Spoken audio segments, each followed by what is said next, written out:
ನಮಸ್ಕಾರ ವೀಕ್ಷಕ ಬಂಧುಗಳೇ. ಓಂ ಗಜಾನನಂ ಭೂತಗಣಾಧಿಸೇವಿತಂ ಕಪಿತ್ತ ಜಂಬೂ ಫಲಸಾರ ಭಕ್ಷಿತಂ ಉಮಾಸುತಂ ಶೋಕ ವಿನಾಶ ಕಾರಣಂ ನಮಾಮಿ ವಿಘ್ನೇಶ್ವರಾಯ ಪಾದ ಪಂಕಜಂ.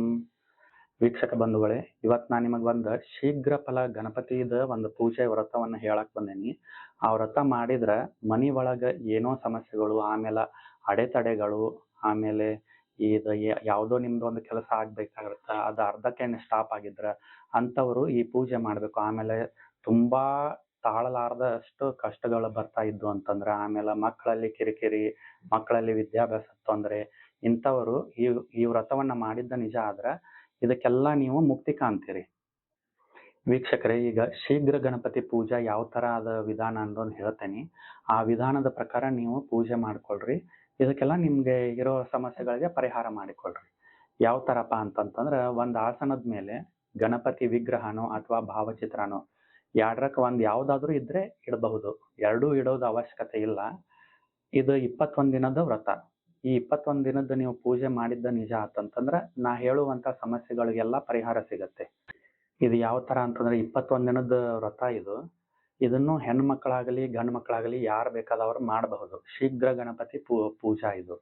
ಈ ಪೂಜೆನ ಒಂದು ಭಾವಚಿತ್ರನ ಇಡಬಹುದು ಅಥವಾ ವಿಗ್ರಹನಾದ್ರೂ ಇಡಬಹುದು ಅಂತ ಹೇಳಿದ್ದೆ, ಗಣೇಶಂದು.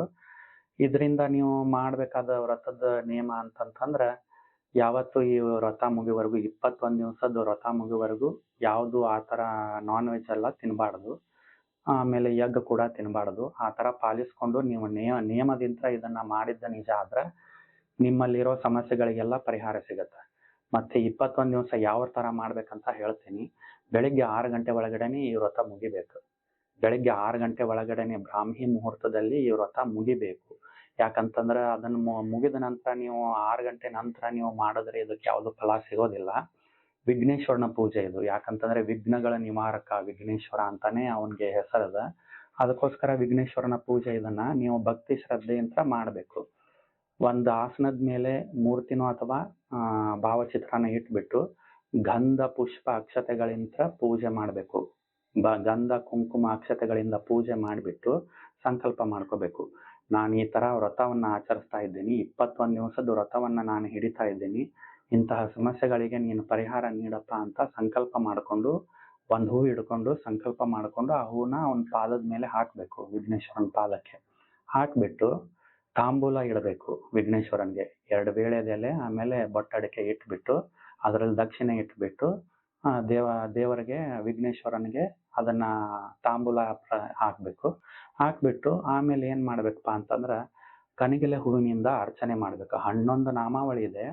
ಇದಕ್ಕೆ ಕನಗಲೆ ಹೂವಿನಿಂದಾನೇ ಅರ್ಚನೆ ಮಾಡ್ಬೇಕು. ಬೇರೆ ಯಾವ ಹೂವನು ನಡೆಯಲ್ಲ. ಕನಗಲೆ ಹೂವಿನಿಂದಾನೇ ಅರ್ಚನೆ ಮಾಡ್ಬೇಕು.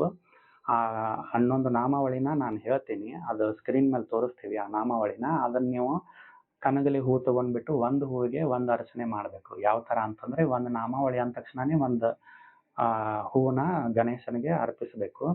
ಮತ್ತೆ 21 ದಿವಸ ಪ್ರತಿ ದಿವಸಾನು ನೈವೇದ್ಯಗೆ ಅಂತ ಮೋದಕನೇ ನೈವೇದ್ಯ ಮಾಡ್ಬೇಕು ವಿಘ್ನೇಶ್ವರನಿಗೆ. ಇದರದ ನಿಯಮನೇ ಇದೆ.